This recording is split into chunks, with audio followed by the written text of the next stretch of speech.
ہجرت کا لغوی معنی ہے چھوڑ دینا، ترک کر دینا، کنارہ کشی اختیار کرنا، اور ہجرت کا اصطلاحی معنی ہے اپنا دین بچانے کی خاطر،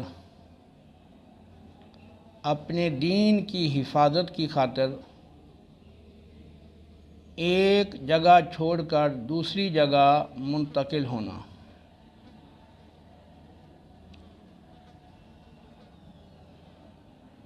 ہجرت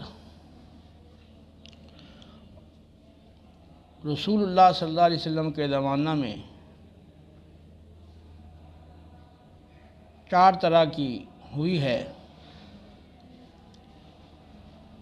جب اہل مکہ کی طرف سے